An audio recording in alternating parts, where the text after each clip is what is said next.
Concept है, खेल का नियम है। कल मैं आपको एक बहुत पहुंचे हुए संत से मिलाऊंगा, उनको बुलाया मैंने इसीलिए कि आप लोग भी उनसे मिलें। तो वो बात करते करते 100-200 करोड़ की बात कह जाते हैं मजाक में। मतलब वो उनकी कोई बात 100 करोड़ से नीचे होती ही नहीं, और मजाक में कहते हैं, सब मजाक में फेंक देते हैं। अब वो सामने वाले के ऊपर है कि वो एब्जॉर्व करता है कि नहीं करता है। तो कल मैं बैठा था, ऐसे बात चल रही थी, तो उन्होंने कहा कर्म का फल नहीं होता। मैंने कहा अरे कैसी बातें कर रहे हैं आप, गीता कर्म का फल? बोले ज्ञान का फल। कर्म का फल ही नहीं होता, ज्ञान का। फिर एग्जांपल दिया उन्होंने, कहा मजदूर को देखो, ज्ञान का लेवल न्यूनतम है, कर्म बहुत ज्यादा है, तो फल भी न्यूनतम है।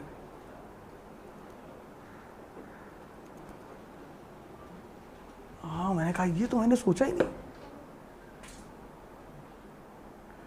और पूरी 2.5 घंटे की फ्लाइट में उसी एक लाइन को मैं कैलकुलेट करता आया, सब कनेक्शन करता। मुझे एक बात पता चल जाती, उसके बाद मैं R&D करना शुरू कर देता हूं उस पर।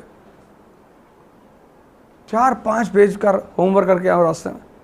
एक बगल में भाई साहब बैठे थे, देख रहे थे बार बार कि एरो बना रहा है, ऊपर खींच रहा है, ये कर रहा है, रॉ का आदमी है।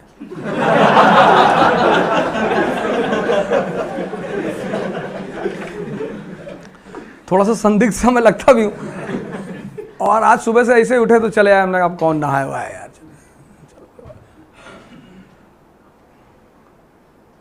तो बड़े गौर से वो देख रहे थे, बना रहा है। तो फैजल भाई हमसे 2 सीट पीछे बैठे हुए थे, तो बीच में लगा पानी, तो बोले इसका को एजेंट अलग अलग बैठे हैं सब, देखो। वो बेचारे कड़ी बनाने लगेगी, सब डिपार्टमेंट के आदमी अलग अलग बैठे।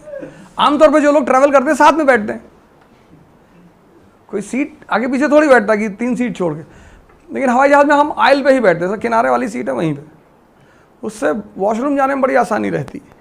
अगर तुम बीच में हवाई जहाज में बैठ गए तो फिर जिम्नास्टिक करना पड़ेगा, तुम्हें ऐसे ऐसे करके खूब तिरछे उरछे होकर निकलना पड़ेगा, वो बड़ा पेनफुल है।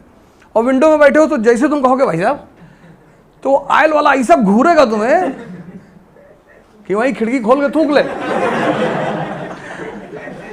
तो तुम्हारा वहां पे सारा मामला बिगड़ जाएगा। उसको भी दर्द से गुजरना पड़ता है बेचारे को। Working hard and hard, sitting, there is a library here. People sit in, I have seen in that library people sitting for 10 hours, 11 hours, 12 hours. कितनी मेहनत कर रहे लोग, लेकिन कर्म का फल नहीं मिलता, ज्ञान का फल मिलता है। फल का और कर्म का कोई संबंध ही नहीं है। सबसे गलत बात जो पढ़ाई गई हमें जिंदगी भर कि कर्म का फल मिलता है, मिलता ही नहीं सर। सबसे ज्यादा कर्म मजदूर करता है, सबसे कम फल उसको मिलता है, क्योंकि जिस फील्ड में वो मजदूरी कर रहा है उसमें उसका ज्ञान का अभाव है। Religious superstition is present in every religion. Religion is a science. Yesterday I was attending a seminar in Vigyan Bhavan in Delhi. Amritasya Putram. Religion is a science. You want a doctor for a physics, you want a doctor for a chemistry. Why don't you want a doctor for the religion also? But you never bother about the status of a priest.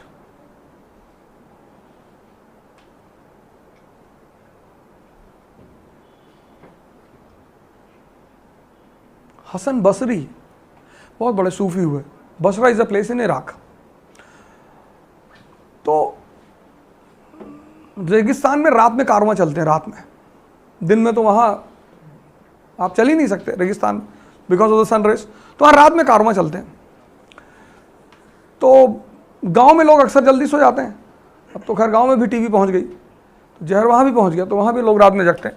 Otherwise I remember in 1980s when I used to go my maternal grandfather's village, तो we used to sleep around 6 to 7, मतलब अंधेरा हुआ, खाना खाए, सो गए।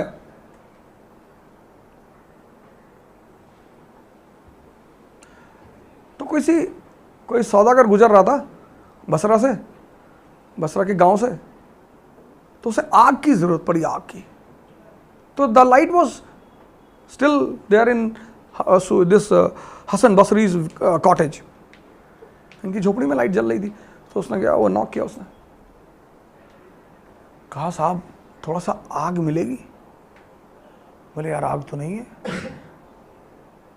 बोले तुम ऐसा करो, गांव में चले आओ, देखो किसी के पास हो, अभी अभी कुछ लोगों ने चूल्हा वूल्हा बंद किया होगा, देख लो किसी न किसी के पास होगी। तो गांव में गया तो उसे कहीं आग नहीं मिली।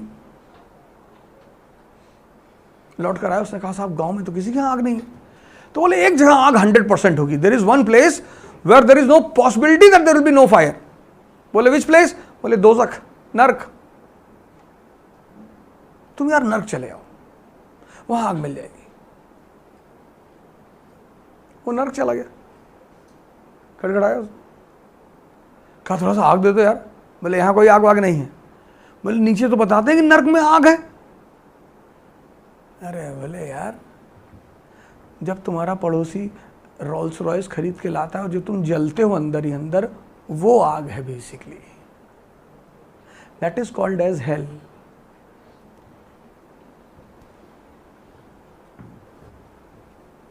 किसी का प्री हो गया, अब तुम अंदर ही अंदर तड़प रहे हो कि बन जाएगा ऐसे,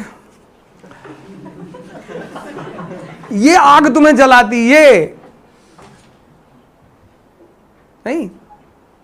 और यही नर्क है, उसको बनना है वो बन ही जाएगा, तुम्हारे जलने से कोई फायदा नहीं।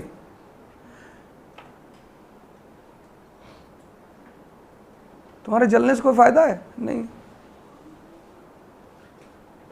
तुम दूसरे की बीवी को देख लिए कि बहुत खूबसूरत है, बताओ अपना कैसा है, बीवी कैसे पाया है। फालतू कुछ चीजों पे तुम फालतू में सोचते हो, मतलब ही नहीं, कोई मतलब ही नहीं, लेकिन तुम और परेशान भी हो अंदर ही अंदर। इस पढ़ाई, in this preparation, here in studying, 90% people do this,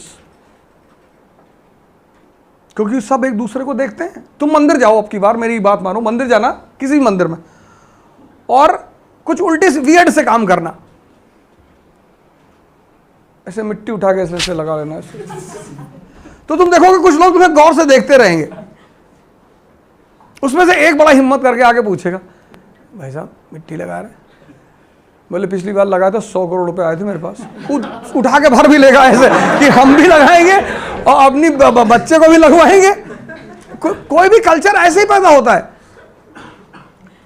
most of the things which are done in the temple, people don't know why they are doing, लेकिन चूंकि बाकी लोग कर रहे हैं तो वो भी करेगा।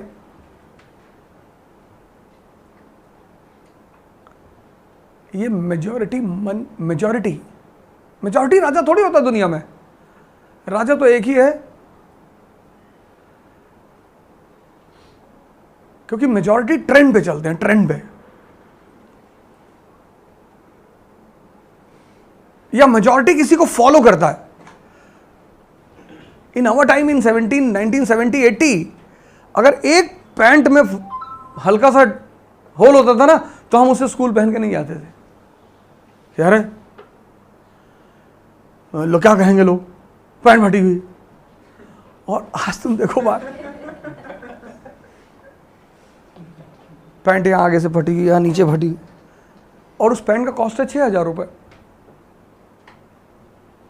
हम तो कभी सोचते हैं कि अपनी जो पुरानी पैंट है उसको बीच में फाड़ के ले आके लेवाई वालों को दे कि भैया 20-25 पैंट है और जोड़ के बता दो कितना हुआ।